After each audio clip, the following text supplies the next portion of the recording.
We're going to start with a powerful idea, one that might sound a little backward at first. It's this: the most reliable way to achieve massive, irreversible, and long-term change is by deliberately reducing the required action to a scale so small it is trivial, bypassing the need for willpower entirely. In this explainer, we're going to show you exactly why this radical reduction is the secret to maximum consistency and, believe it or not, effortless transformation. Yeah, that's the core paradox we're going to unpack today. It sounds completely backward, doesn't it? The idea that the smallest possible action could be the most powerful catalyst for change. I mean, we live in a world that's always screaming, go big or go home. So this idea, it feels more like a whisper. But here's the thing. That single, counterintuitive idea is the key. It's not about forcing change with brute strength. It's about finally aligning with your brain's fundamental operating system. So here's our roadmap. We'll start with that massive change paradox.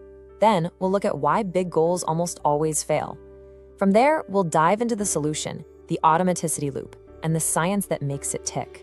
We'll get super practical with how to build your first micro-habit, and we'll wrap up by looking at the true power of consistency. Okay, let's jump right in. Section 1, the massive change paradox. This is all about that counterintuitive truth about success, that the path to huge, lasting change isn't paved with these grand, heroic efforts. No, it's built on something much smaller, much quieter. It's built on radical reduction. So let me ask you something. Have you ever felt that sting of a broken New Year's resolution? Or, that deep frustration when you fall right back into old patterns you swore you'd quit? We've all been there.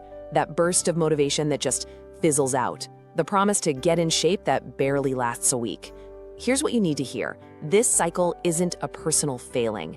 It's a system failing. You're not the problem. The strategy you've been using is. All right, section 2. So why do our big goals fail so often? Let's get into the neurological trap of just trying harder. See, we've all been taught that big results demand big, heroic effort, but it turns out that's a direct assault on our brain's core programming. This right here, this is the real problem. Let's break it down. When you set a big goal, like I'm going to run 5 miles every single day, you create huge friction just to get started. It requires massive effort, and that puts a ton of strain, a huge cognitive load on your brain's CEO, the prefrontal cortex. Think of your PFC as the part of your brain that handles all the heavy lifting and decision-making. Well, it gets overworked fast, and that leads to something called ego depletion. See, your willpower, it isn't this infinite resource. It's much more like a muscle, and when you overuse it, it gets totally exhausted. And what happens then? Your brain defaults back to the easy path, your old automatic habits. And this really shows the fundamental shift we're talking about. The old way, big goals, is all about high friction. It forces you to rely on willpower, on that energy-hungry PFC, and it just leads straight to burnout, to ego depletion. But the new way, the micro-habit way, is designed for near zero friction. The action is so small it barely registers as a decision. It completely bypasses the need for willpower. So instead of leading to burnout, it leads to consistency. And that is the whole game. We are shifting the goal from intensity to consistency. Okay, so if the old way is broken, what's the fix? That brings us to section 3, the automaticity loop. Think of this as the user manual for your brain, the pathway to building truly effortless habits. This loop is a simple 4-stage process. First, you have a trigger. This is just an existing habit that's already wired into your daily routine. Step 2 is friction reduction. This is where you perform that tiny action, what we call the minimum viable action. Then, step 3, and this is crucial, is the small win. This is an immediate moment of self-reinforcement, a little celebration that gives your brain a hit of dopamine and basically tells it, hey, that was good, let's do that again. And finally, after you repeat this enough times, you get to step 4, automaticity. This is when the habit moves into the background, becoming as effortless as tying your shoes. So let's really nail down this key concept, the MVA, or minimum viable action. This is the absolute heart of the entire system. It's the smallest possible version of what you want to do. So if your goal is to floss every day, the MVA isn't flossing all your teeth. Nope, it's flossing one single tooth. If you want to write a book, the MVA is writing just one sentence. The whole point is to make the action so ridiculously easy, so trivial, that it feels almost silly not to do it. It should take less than 30 seconds and require basically zero motivation. All right, section 4. We've got the system, we know the what, but now let's talk about the why. Why does this actually work so well? We're about to peek under the hood of your brain to see the science behind these small wins. So I want you to meet a part of your brain called the basal ganglia. You can think of it as your brain's efficiency expert. Its main job, its whole mission, is to conserve mental energy. And how does it do that? By coding repeated, rewarded behaviors into automatic habits.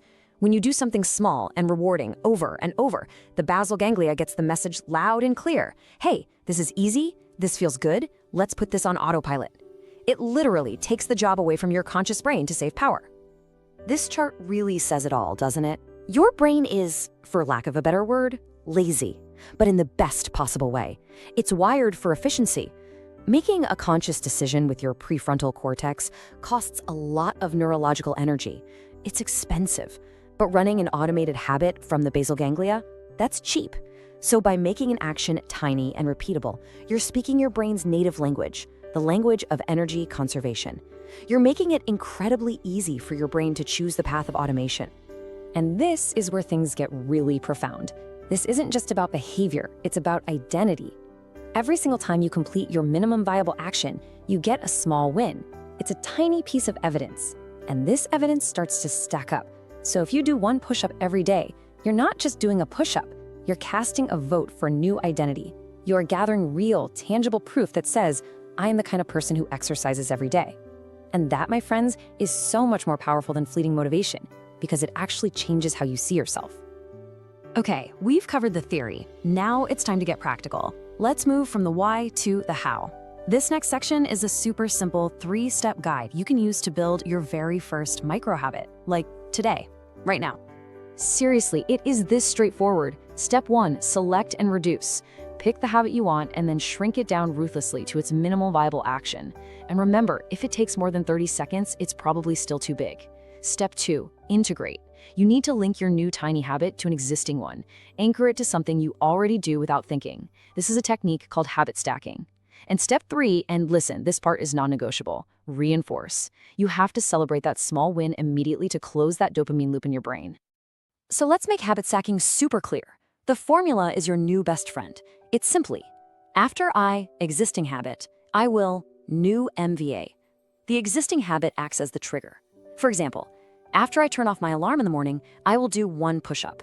Or maybe, after I pour my morning coffee, I will write one sentence. See how that works?